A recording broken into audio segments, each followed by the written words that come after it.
आज के इस विश्लेषण में हम एक ऐसे रोंगटे खड़े कर देने वाले रहस्य की गहराई में उतरने वाले हैं जो शुरू तो होता है एक बहुत ही साधारण सी यात्रा से, लेकिन खत्म होता है 70 साल पुराने एक खौफनाक सच पर। हम बात कर रहे हैं शांति कुंज नाम की एक बेहद पुरानी और वीरान हवेली की। तो चलिए बिना कोई वक्त बर्बाद किए सीधे इस केस में गोता लगाते हैं और समझने की कोशिश करते हैं कि कैसे 3 दोस्तों विहान, सौम्या और नीरज को एक रात जिंदा बचने के लिए दशकों पुरानी एक खौफनाक त्रासदी को सुलझाना पड़ा।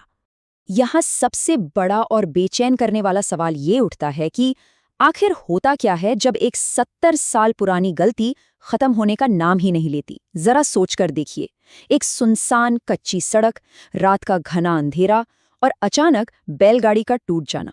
बस इसी एक छोटे से हादसे ने शहर के रहने वाले, पूरी तरह लॉजिक में विश्वास करने वाले लोगों को अचानक से भटकती आत्माओं के सामने ला खड़ा किया। ये वाकया सच में सोचने पर मजबूर कर देता है कि अतीत के कर्म कभी-कभी वर्तमान का रास्ता कैसे रोककर खड़े हो जाते हैं। तो सबसे पहले बात करते हैं भाग 1 की, सुनसान रास्ता और वो पुरानी हवेली। शहर के शोर शराबे से काफी दूर विहान, सौम्या और नीरज किसी पहाड़ी कुटिया की तरफ जा रहे थे। ये तीनों पूरी तरह से साइंस और लॉजिक को मानने वाले लोग थे, लेकिन जैसे ही वो उस उबड़-खाबड़ बिना सड़क वाले रास्ते पर फंसे, उनका वो सारा कॉन्फिडेंस एक अजीब से अनजाने डर में बदलने लगा और चीजें बहुत ही तेजी से बिगड़ी। रात होते ही उनकी बैलगाड़ी एक बड़े से पत्थर से टकराई और उसका धुरा टूट गया। वहां मदद मांगने के लिए फोन का कोई नेटवर्क भी नहीं था। करीब आधे घंटे तक भटकने के बाद उन्हें पेड़ों के पीछे एक टिमटिमाती हुई रोशनी दिखी, जिसका उन्होंने पीछा किया। वहां की हवा में ना एक पुरानी भीगी हुई मिट्टी की गंध थी और सन्नाटा इतना गहरा कि अपनी ही सांसों की आवाज डरा रही थी। ठीक आधी रात को वो टूटी फूटी शांति कुंज हवेली के सामने खड़े थे। सच कहूं तो किसी हॉरर फिल्म की बिल्कुल परफेक्ट सेटिंग। अब आते हैं भाग 2 पर, हवेली का खौफनाक इतिहास। अंदर जाने पर उनकी मुलाकात एक बुजुर्ग बाबा से हुई। इन्हीं बाबा ने उन काली सच्चाइयों से पर्दा उठाया जो पिछले 70 सालों से उस हवेली की दीवारों में कहीं दफन थीं। उस शराब के पीछे की असली वजह पावर का एक भयानक असंतुलन था। एक तरफ थी हवेली की मालकिन रमा देवी, जो बहुत ही ज्यादा कठोर थी और छोटी छोटी गलतियों पर भी अमानवीय सजा देती थी। और दूसरी तरफ था बेचारा प्रेम, एक बहुत ही कम उम्र का डरा हुआ सेवक। दशकों पहले रमा देवी ने उसे तहखाने में फेंक दिया था, जहां तड़प तड़प कर उसकी जान चली गई। बस ताकत के इसी खौफनाक मिसयूज ने शांति कुंज में उस खौफ को जन्म दिया था। खैर, बाबा ने उन्हें चेतावनी दी थी और एक कमरे में सुरक्षित रहने को कहा था, लेकिन आधी रात को जब विहान पानी पीने के लिए बाहर निकला तो माहौल पूरी तरह बदल चुका था। अचानक से वहां जल रहे मिट्टी के दिए की लौ बिल्कुल नीली पड़ गई। ये कहानी का वो टर्निंग पॉइंट है जहां सुपरनैचुरल ताकतें पहली बार अपना पूरा असर दिखाती हैं। वहां का तापमान अचानक से बहुत तेजी से गिर गया और विहान को एक भयानक एहसास हुआ कि ठीक उसके पीछे कोई खड़ा है। जब उसने पीछे मुड़कर देखा तो जो नजर आया वो किसी भी इंसान की रूह कंपा देने के लिए काफी था।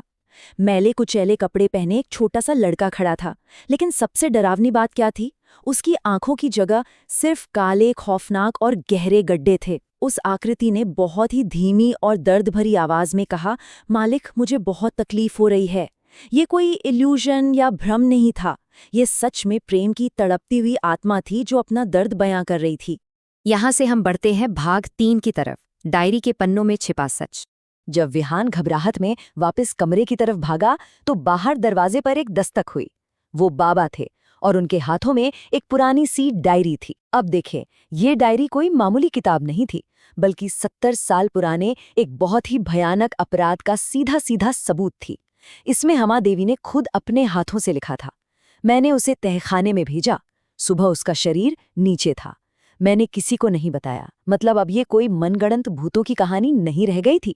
ये इस बात का पक्का सबूत था कि उस खौफ की जड़ में दरअसल एक इंसान की क्रूरता और उसका छिपा हुआ अपराध था। इसके बाद जैसे जैसे रात बढ़ी, हवेली के अंदर का माहौल और भी ज्यादा खौफनाक होने लगा।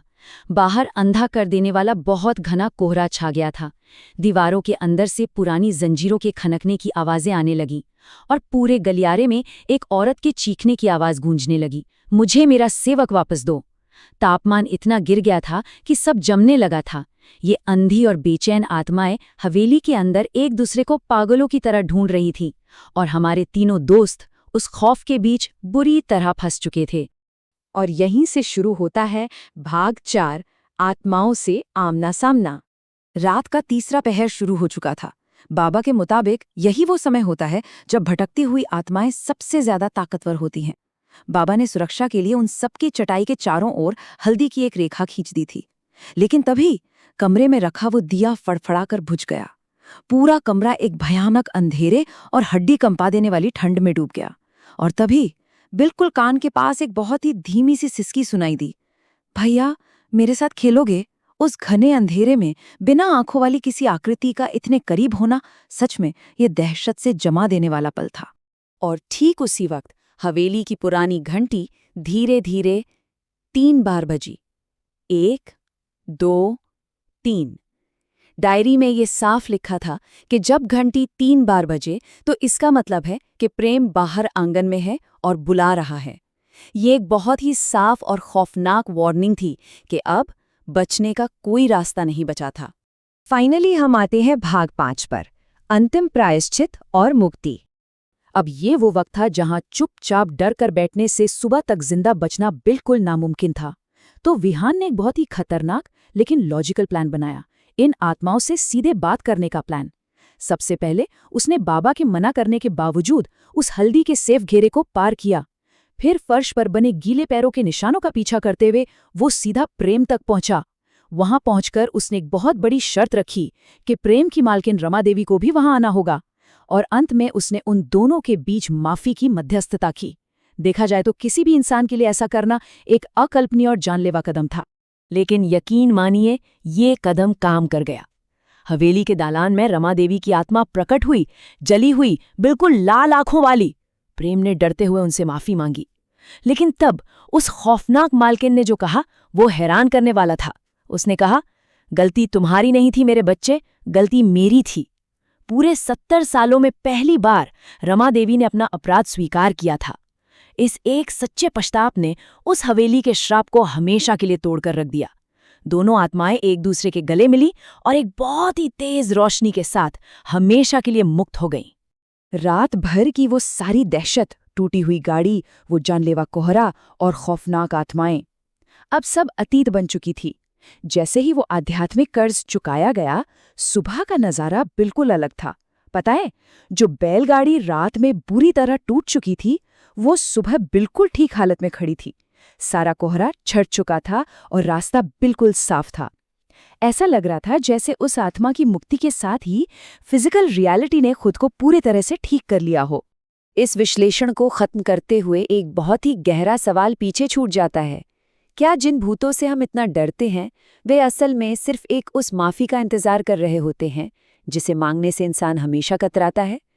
शांति कुंज की ये घटना हमें बहुत बड़ी बात सिखाती है कि अपराध बोध और अहंकार मौत के बाद भी इंसान का पीछा नहीं छोड़ते और सच्ची मुक्ति केवल अपनी गलती को स्वीकार करने में ही है। अगली बार जब भी किसी सुनसान रास्ते से गुजरें तो इस बात को जरूर याद रखिएगा कि माफी में आखिर कितनी बड़ी ताकत होती है। इस रहस्यमयी चर्चा में हमारे साथ जुड़ने के लिए आपका बहुत बहुत धन्यवाद।